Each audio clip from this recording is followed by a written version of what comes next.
प्रिय धर्म बंधु, आपके भीतर बैठे परमात्मा को नमन करती हूँ।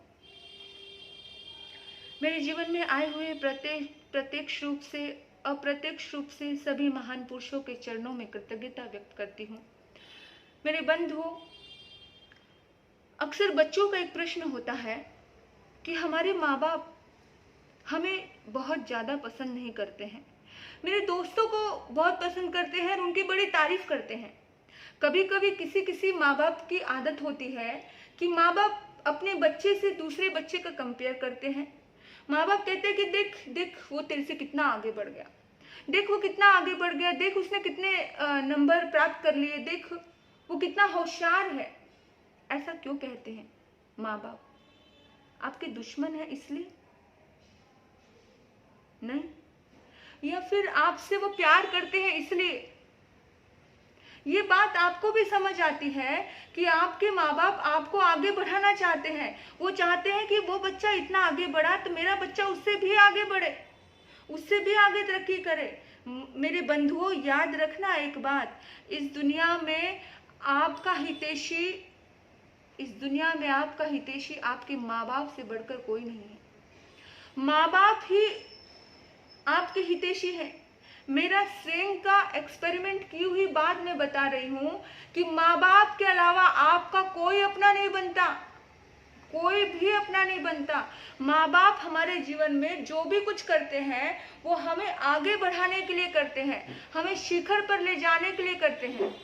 और हम छोटी छोटी बातों से उदास हो जाते हैं, परेशान हो जाते हैं, हम दुखी हो जाते हैं कि हमारे माँ बाप ऐसे, वो हमें अच्छा नहीं समझते, वो हमें कभी अप्रिशिएट नहीं करते, वो हमें कभी ये नहीं कहते तुमने बहुत अच्छा किया, बहुत अच्छा किया।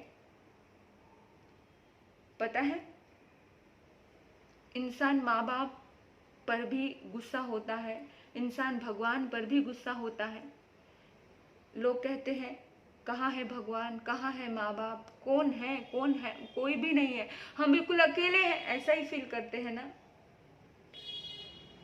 जब टीचर एग्जाम दे रहा हो, टीचर के सामने एक स्टूडेंट एग्जाम दे रहा होता है तो उस वक्त टीचर उसका सहयोग करते हैं, बोलते हैं बेटा ये ले, नकल मार ले, ये ले तुझे किताब देता हूँ, ये क्वेश्चन चेप दे, कहते नहीं ना। टीचर मौन रहते हैं, खामोश रहते हैं, क्योंकि उस वक्त आपकी परीक्षा चल रही होती है। जब परीक्षा के पल होते हैं उस वक्त कितनी बार माँ बाप भी हमको क्या कर देते हैं, हमें उस परीक्षा से गुजरने का समय देते हैं। जब हमारी परीक्षा चल रही होती है उस वक्त भगवान भी हमें परीक्षा से गुजरने का समय देते हैं, बाद में परिणाम आता है। परीक्षा तो हर व्यक्ति को अकेले ही देनी पड़ती है, लेकिन महापुरुष यानी कि भगवान और माता पिता कभी भी आपके साथ बुरा नहीं करते हैं, आपको बल्कि स्ट्रॉन्ग बनाने की कोशिश करते हैं। वो आपको इतना स्ट्रॉन्ग बनाना चाहते हैं, वो बेशक आपको कहीं पे टाइट रखते होंगे, कहीं पे स्ट्रॉन्ग बनाने के लिए टाइट रखते हैं, पर उनका उद्देश्य आपकी जिंदगी में शुभ परिणाम लाना होता है। टीचर का उद्देश्य क्या होता है? ताकि आप अच्छे अंकों से अच्छे डॉक्टर बन सको, आप अच्छे वकील बन सको, आप अच्छे इंजीनियर बन सको। तभी तो वो आज आपको क्या कर रहे हैं, आज आपको परीक्षा ले रहे हैं आपकी।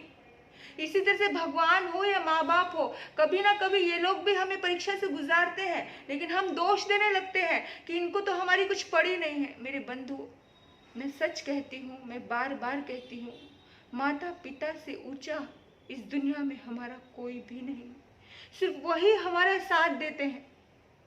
इस दुनिया में कोई आपका साथ नहीं देगा। माता पिता, वो ईश्वर, वहां पर कोई स्वार्थ नहीं होता। मैं सच बोलती हूँ, वहां कोई स्वार्थ नहीं होता है। ये रिश्ते इतने निस्वार्थ होते हैं, एक ईश्वर का और एक माता पिता का, बड़े निस्वार्थ रिश्ते। बाकी दुनिया में सब रिश्ते स्वार्थी हैं, सब रिश्ते स्वार्थी होंगे, सब एक दूसरे से लड़ेंगे भिड़ेंगे, लेकिन एक यही रिश्ते निस्वार्थ होते हैं। एक बार की बात है, उदाहरण से मैं आपको बताती हूँ कि उदाहरण से हमें बहुत जल्दी समझ आती हैं चीजें। एक मूर्तिकार था, बहुत बड़ा मूर्तिकार था। तो उसकी इच्छा हुई कि मैं ये मूर्ति की जो सौगात है, जो मुझे ये मेरे पास जो कला है, ये कला मैं अपने बच्चे को भी सिखा करके जाऊं, ये कला मेरे साथ ही इस दुनिया से खत्म नहीं हो जाए। बहुत बड़ा कलाकार था। उसने अपने बच्चे को बुलाया और उसने सिखाना प्रारंभ किया। बच्चा सीख गया, बहुत इंटेलिजेंट था, सुपर माइंड था, है ना।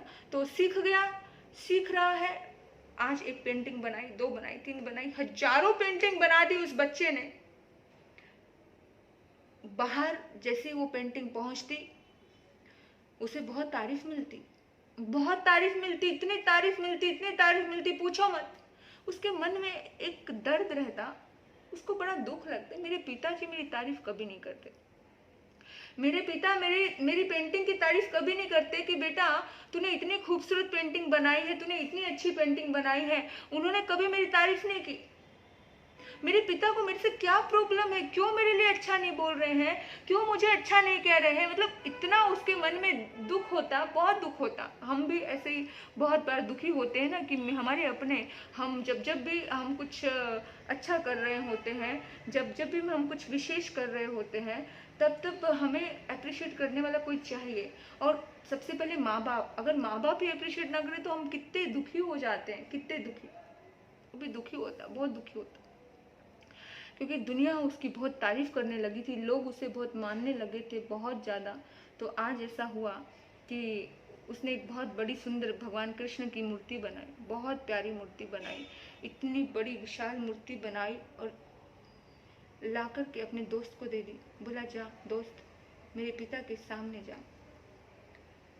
मूर्ति को लेकर के पिता के सामने जा, मैं पर्दे के पीछे खड़ा होकर सुनना चाहता हूँ कि इस मूर्ति के बारे में मेरा पिता क्या बोलेगा। क्योंकि मेरा पिता मेरे सामने मेरे लिए कुछ नहीं बोलेगा, लेकिन पता है ये मूर्ति किसी और की होगी तो जरूर कुछ ना कुछ बोलेगा, और कुछ अच्छा ही बोलेगा। वो गया उस मूर्ति को लेकर के, पिता ने वो मूर्ति देखी, गजब गजब। पिता ने मूर्ति देखी तो गजब। पिता ने कहा कि इतनी सजीव मूर्ति किसने बनाई है, इतनी जीवंत मूर्ति किसने बनाई है। उस कलाकार को मैं नमन करता हूँ। गजब। मतलब जितनी तारीफ वो कर सकता था, उस पिता ने उस मूर्ति की वो तारीफ की। इतने में वो पर्दे से बाहर आ गया और उसने कहा, पिताजी शुक्र है आपके मुंह से आज तारीफ निकली। बेशक ये सोचकर निकली कि ये मूर्ति किसी और ने बनाई होगी, लेकिन ये मूर्ति आपके बेटे ने ही बनाई है। आपके मुंह से मेरी तारीफ कभी नहीं निकली पिताजी। आपने हमेशा जब भी मैं कोई मूर्ति आपके पास लेकर के आया कि पिताजी देखो ये मूर्ति कैसी बनी है, तो आपने हमेशा कोई ना कोई कमी बताई है। आपने कहा बेटा इसमें ये कमी है, अगर ये होता तो और ज्यादा अच्छा था, इसमें ये कमी है तो ये कमी है, इसमें ये कमी। आपने कभी भी कोई मूर्ति कहा ही नहीं कि सुपर है, ये अच्छी है। मैं बहुत पीड़ित हूँ पिताजी कि आपने आज दिन तक मेरी किसी मूर्ति को अच्छा क्यों नहीं कहा। पिता ने कहा, बेटा पहली मूर्ति और आज की मूर्ति देख तू। आज जो तेरी मूर्ति में पूर्णता है वो हजारों कमियां निकालने के बाद हुई है। अगर मैं पहले बार से ही तुझे कह देता कि तू बहुत अच्छा है, बहुत ये, तो तू आगे नहीं बढ़ पाता, तू तरक्की नहीं कर पाता। आज तू अगर तरक्की कर पा रहा है तो तुझे अपनी कमियों का ज्ञान हुआ है, उसके बाद तूने अपने आप में डेवलप किया है। जब तक कमियों का ज्ञान नहीं होता है तब तक आत्मा इम्प्रूवमेंट नहीं करती है, तब तक व्यक्ति किसी भी चीज में आगे इम्प्रूव नहीं होता है। मेरा उद्देश्य तेरे लिए अच्छा ही था, लेकिन हाँ आज मैं तेरी तारीफ करता हूँ, पर लेकिन तेरा जो लेवल है आगे बढ़ने का आज से रुक जाएगा, आज से रुक जाएगा। क्योंकि आज मुझे पता चला कि तुझे कमियां दिखाने से दर्द होता है, और मैं सोचता था कि मैं कमी बताऊं ताकि तू इम्प्रूव करे, तू और आगे बढ़े। आज तू प्रसिद्ध कलाकार बना है तो उसके पीछे कहीं ना कहीं यही रीजन था कि तेरी हजारों कमियां निकाल करके उन कमियों को सुधार किया है। पर तू मेरी बातों को गलत मतलब लेकर के गया। मेरे बच्चे, मेरा इरादा तेरा दिल दुखाना नहीं था, मेरा इरादा तो तुझे सुपर बनाना था। हम कभी कभार हमारे पास लोग आते हैं, बच्चे आते हैं, बच्चे यानी पिता और बेटा एक दुकान पर बैठना पसंद नहीं करते हैं। वो कहते हैं महाराज जी, माता ही आती है, माता कहती है महाराज जी दोनों में बिल्कुल नहीं जमती है, दोनों एक दुकान पर बैठना पसंद नहीं करते हैं। तो कभी पूछती हूँ मैं कि क्यों, क्या हो गया, क्यों नहीं बैठते हैं। बेटा कहते हैं महाराज जी पिता हमेशा दुर्गुणी निकालते रहते हैं, ऐसा मत करो, वैसा मत करो, ये नहीं करो, वो नहीं करो। मतलब हमेशा मेरे बंधुओं, अगर बिजनेस में सक्सेस होना है तो उनके अनुभव हमें लेने पड़ेंगे। माँ बाप के अनुभव हमें काम आते हैं। एक विख्यात मूर्तिकार बनने के लिए भी एक पिता ने हजारों गलतियां बताई, तब जाकर के वो सुपर मूर्तिकार बना। और उस समय भी उसने कह दिया, बेटा अब तेरी प्रोग्रेस नहीं होगी, अब तू यहीं रह जाएगा, क्योंकि अब मुझे पता चल गया कि तेरे अंदर अगर मैं तेरी मूर्ति में अगर कमियां निकाल रहा हूँ, तुझे बुरा लग रहा है, अब मैं सोच समझ के बोलूंगा, लेकिन हाँ तू प्रोग्रेस नहीं कर पाएगा। उस बच्चे को तो समझ आ गया, उस बच्चे ने क्षमा याचना मांगी कि पिताजी मैं गलत सोच रहा था, लेकिन अब मुझे समझ आया कि आप अगर कोई कमी बता रहे हो तो इसलिए बता रहे हो कि कोई दूसरा ना बताए, पहले मैं ही बता दूं ताकि आप सुधार लो, तभी तो दूसरे ने अच्छा कहा। लेकिन हम लोग अभी तक समझ नहीं पाते हैं। हम कभी बिजनेस को लेकर, हम कभी कभी सास बहू को बता देती है, क्योंकि सास को लगता है कि कोई दूसरा मेरी बहू को ना टोके, तो पहले ही वो बोल देती है, लेकिन हम गलत समझ लेते हैं। हम कहते हैं ये तो सब दिन हर दिन रोक टोक करते हैं, ये तो हर दिन रोकते। कभी कभी तो मतलब माँ का कहना बेटी को पसंद नहीं आता है कि माँ कोई दुश्मन नहीं है, लेकिन बेटी को इम्प्रूव करना चाह रही है, बेटी को आगे बढ़ाना चाहती है कि मेरी बेटी कहीं दूसरी जगह जाकर के मार ना खाए। लेकिन हमारा नजरिया ऐसा है कि हम किसी की बात सुनना नहीं चाहते हैं। अगर हमें सुनना आ जाए, हमें समझना आ जाए और हम अपनी गलतियों पे काम करना आ जाए, तो हम एक दिन बहुत ज़्यादा महान व्यक्तित्व के धनी हो जाएंगे।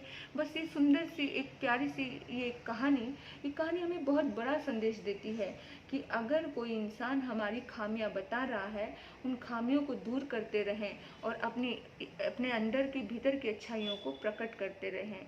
इन्हीं सद्भाव से आपने मुझे सुना, आपके भीतर बैठे परमात्मा को नमन करती हूँ। ओम शांति।